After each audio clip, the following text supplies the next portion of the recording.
বাংলাদেশের ইতিহাসে বিরোধী রাজনৈতিক দলগুলো বর্জনের মুখে যে কয়েকটি একতরফা এবং বিতর্কিত সাধারণ নির্বাচন অনুষ্ঠিত হয়েছে, সেই তালিকায় রয়েছে 1996 সালের 15 ফেব্রুয়ারিতে অনুষ্ঠিত ষষ্ঠ জাতীয় সংসদ নির্বাচন। এই নির্বাচন অনুষ্ঠিত হয়েছিল তত্ত্বাবধায়ক সরকার ব্যবস্থা প্রচলনের আন্দোলনের পটভূমিতে। বিরোধী রাজনৈতিক দলগুলোর দাবি ছিল সংবিধান সংশোধনের মাধ্যমে তত্ত্বাবধায়ক সরকার ব্যবস্থার প্রচলন করা, যে অন্তর্বর্তীকালীন প্রশাসন সাধারণ নির্বাচন অনুষ্ঠানে নির্বাচন কমিশনকে সব রকমের সহায়তা দেবে। ফিরে দেখা যেভাবে হয়েছিল 30 ডিসেম্বর নির্বাচন। ওই সময়ে বাংলাদেশ রাষ্ট্রীয় ক্ষমতায় ছিল বিএনপি। দাবি উঠল 1994 সালের ডিসেম্বর মাসে আওয়ামী লীগ, জামায়াত ইসলামী এবং জাতীয় পার্টির সংসদ সদস্যরা নির্দলীয় তত্ত্বাবধায়ক সরকারের দাবিতে জাতীয় সংসদ থেকে পদত্যাগ করে তীব্র এক আন্দোলন শুরু করে। শেষ পর্যন্ত আন্দোলন, সংঘাত এবং সহিংসতার ভেতর দিয়ে 1996 সালের 15 ফেব্রুয়ারি একতরফা নির্বাচনের দিকে এগিয়ে যায় তৎকালীন সরকার। বাংলাদেশ সংসদীয় পদ্ধতি সরকার ব্যবস্থা আবার চালু হওয়ার পর থেকে মোটামুটি স্থিতিশীল ছিল দেশের রাজনৈতিক অবস্থা, কিন্তু বিপত্তি দেখা দেয় মাগুরা 2 সংসদীয় আসনের উপনির্বাচনকে কেন্দ্র করে। মাগুরা 2 আসনের উপনির্বাচন অনুষ্ঠিত হয় 1994 সালের 20 মার্চ, কিন্তু নির্বাচনে ব্যাপক কারচুপি এবং জালিয়াতি হয়েছে এমন অভিযোগ উত্থাপন করে তৎকালীন বিরোধী দলীয় আওয়ামী লীগ। ওই নির্বাচনের পর থেকে বিএনপি সরকারের অধীনে আর কোনো নির্বাচনে অংশ নেয়নি আওয়ামী লীগ।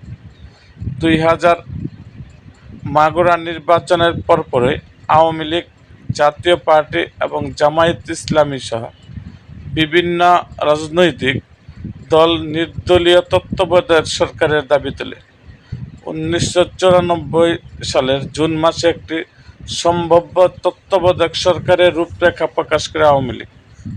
এরপর ডিসেম্বর মাসের প্রথম দিকে আওয়ামী লীগ এবং জামায়াত ইসলামী সহ রাজনৈতিক দলগুলো তত্ত্বাবধায়ক সরকারের দাবি মেনে নেওয়ার জন্য 27 ডিসেম্বর পর্যন্ত বিএনপি সরকারের জন্য সময় নির্ধারণ করে দেয়, কিন্তু সরকার ছিল তাদের অবস্থানে অনড়।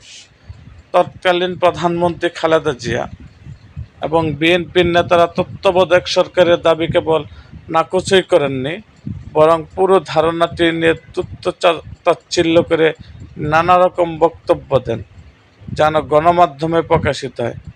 বেঁধে দেওয়া সময়সীমার মধ্যে দাবি মানা হয়নি, এই কারণ দেখে 1994 সালে 28 ডিসেম্বর সংসদ থেকে একযোগে পদত্যাগ করেন আওয়ামী লীগ, জাতীয় পার্টি এবং জামায়াত ইসলামীর 147 জন সংসদ সদস্য। কিন্তু পদত্যাগপত্র গ্রহণ না করে স্পিকার শেখ আব্দুর রাজ্জাক তাদেরকে অনুপস্থিত হিসাবে বিবেচনা করার সিদ্ধান্ত নেয়। অনুমতি ছাড়া অনুপস্থিতির 60 কার্য দিবস পূরণ হওয়ার পর সংবিধানের বিধি মোতাবেক 1995 সালে 31 জুলাই সংসদীয় আসনগুলো শূন্য ঘোষণা করা হয়। এরপর ওই সব আসনে উপনির্বাচন অনুষ্ঠানের পরিকল্পনা করে সরকার ও নির্বাচন কমিশন, কিন্তু বিরোধী দলগুলো উপনির্বাচন বর্জনের ঘোষণা দেন। বিরোধীদের আন্দোলনের মুখে উপনির্বাচনের চিন্তা থেকে পিছু হটে বিএনপি সরকার। এসব দলের ডাকা টানা হরতাল ও অবরোধের কারণে জনজীবন বিপর্যস্ত হয়ে পড়ে, কিন্তু বিরোধী দলীয় দল এবং সরকার পরস্পরের অবস্থানে অনড় থাকে। প্রথম আন্দোলন এবং সহিংসতার মুখে 1995 সালের 24 নভেম্বর পঞ্চম জাতীয় সংসদ ভেঙে দেওয়া হলে 1996 সালের 15 ফেব্রুয়ারি জাতীয় সংসদ নির্বাচন তারিখ নির্ধারণ করে তফসিল ঘোষণা করে নির্বাচন কমিশন। সে বিষয়টি নিয়ে বিভিন্ন সময় আলোচনা হয়েছে।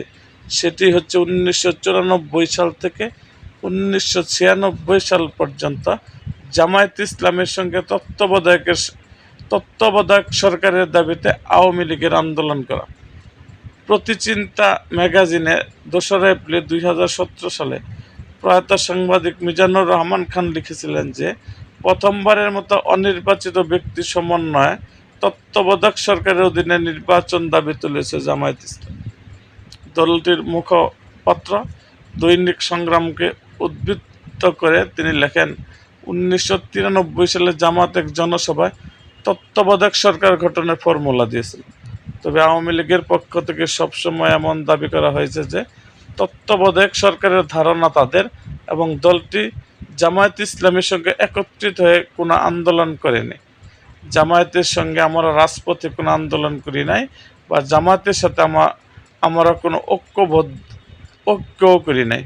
2012 সালে বিবিসি বাংলাকে দেওয়া এক সাক্ষাৎকারে বলেছিল আওয়ামী লীগ সিনিয়র নেতা তোফায়েল আহমেদ, জামায়াত ইসলামে যারা নির্বাচিত সদস্য ছিলেন তারা তাদের প্ল্যাটফর্ম থেকে আন্দোলন করেছে। রাজনৈতিক সমঝোতায় ব্যর্থ চেষ্টা। তত্ত্বাবধায়ক সরকারের দাবিতে গড়ে তোলা আন্দোলনের অংশ হিসেবে হরতাল, অবরোধ, বাংলাদেশের দীর্ঘ সময় জনজীবন স্থবির ছিল। ক্ষতিগ্রস্ত হচ্ছিল অর্থনীতি আর মানুষের জীবিকা। শেষ পর্যন্ত মধ্যস্থতার উদ্যোগ নেয় সাবেক ব্রিটিশ কলোনি দেশগুলোর জোট কমনওয়েলথ বাংলাদেশ রাজনীতিতে স্থিতিশীল এবং গণতন্ত্র সংহত করতে সংস্থাটির তরফ থেকে রাজনৈতিক দলগুলোর মধ্যে আলোচনার উদ্যোগ নেওয়া হয়। কমনওয়েলথ মহাসচিব এর বিশেষ দূত ঢাকা আসেন অস্ট্রেলিয়ার সাবেক গভর্নর জেনারেল স্যার মিনিরাম স্টেফান। বেশ লম্বা সময় ধরে আলোচনা চালিয়ে সফল হতে পারেনি তিনি। সমঝোতার প্রয়াসের অংশ হিসাবে স্যার মিনিয়ান ঢাকাস্থ বিভিন্ন রাজনৈতিক দল এবং নাগরিক সমাজের প্রতিনিধিদের সঙ্গে দফায় দফায় বৈঠক করেছিলেন। এক পর্যায়ে তিনি সর্বদলীয় একটি সরকার গঠনের প্রস্তাব করেন। তৎকালীন প্রধানমন্ত্রী খালেদা জিয়ার নেতৃত্বে সরকারি দলের প্রতিনিধিরা এবং বিরোধী দলীয় সংসদ সদস্য নিয়ে একটি মন্ত্রিসভা গঠনের প্রস্তাব করা হয়। এছাড়াও একজন টেকনোক্র্যাট মন্ত্রী অন্তর্ভুক্ত করার প্রস্তাবও দিয়েছিল কমনওয়েলথ মহাসচিবের দূত, কিন্তু আওয়ামী লীগ ওই ফর্মুলা গ্রহণ করেনি। এমনকি স্যার মিনিয়ান স্টেফানের বিরুদ্ধে পক্ষপাতিত্বের অভিযোগও তুলেছিল আওয়ামী লীগ। শেষ পর্যন্ত কোনো রকম সমাধান খুঁজে না পেয়ে ফিরে যায় স্যার মিনিয়ান। এরপর আওয়ামী লীগ এবং অন্যান্য দলগুলো তাদের আন্দোলনে আরও জোরদার করে, আর অন্যদিকে নির্বাচন আয়োজনের প্রস্তুতি নিতে থাকে বিএনপি। শেষ পর্যন্ত প্রধান সব রাজনৈতিক দলের বর্জনের মুখে 1996 সালের 15 ফেব্রুয়ারি একটা একতরফা এবং বিতর্কিত নির্বাচন অনুষ্ঠিত হয়। তবে ওই নির্বাচনের মাধ্যমে গঠিত জাতীয় সংসদের সংবিধান সংশোধনের করে তত্ত্বাবধায়ক সরকার ব্যবস্থা প্রবর্তন করা হয়। এরপর জুনে অনুষ্ঠিত হয় আরেকটি সাধারণ নির্বাচন। ফেব্রুয়ারি মাসের নির্বাচনটি কেবল একতরফাই ছিল না, সেটি বেশ সহিংসও ছিল। 1996 সালে নিউ ইয়র্ক টাইমসে এক প্রতিবেদনে বলা হয়, নির্বাচনের আগের দিন বাংলাদেশের বিভিন্ন জায়গায় সহিংসতা অন্তত 12 জন নিহত। প্রতিবেদনে উল্লেখ করেন, বাংলাদেশের 5 কোটি ভোটারের মধ্যে বেশিরভাগ ভোট দেননি। নির্বাচনে ভোট প্রদানের হার 10% কম হতে পারে উল্লেখ করা হয় নিউ ইয়র্ক টাইমসের প্রতিবেদনে। প্রতিবেদনে বলা হয়, কোনো প্রতিদ্বন্দ্বী প্রার্থী না থাকায় 48টি আসনে ভোট গ্রহণ আগেই ক্ষমতাসীন বিএনপির প্রার্থীরা বিনা ভোটে নির্বাচিত হয়ে গেছে। বিতর্কিত ওই নির্বাচনে 300টি আসনের মধ্যে বিএনপি পেয়েছিল 289টি আসন।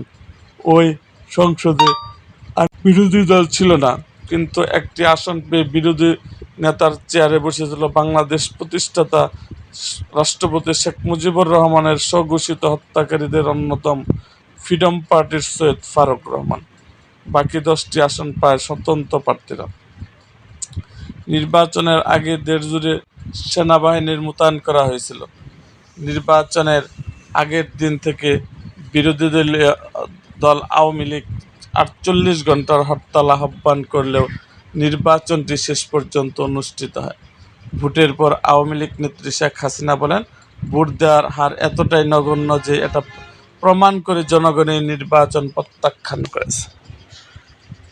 ২০১২ সালে বিসিবি বাংলাকে দেওয়া এক সাক্ষাৎকারে দলটির সিনিয়র নেতা রফিকুল ইসলাম বলেছিলেন, একরকম ঝুঁকি নিয়ে নির্বাচনের পথ এগিয়েছিল বিএনপি।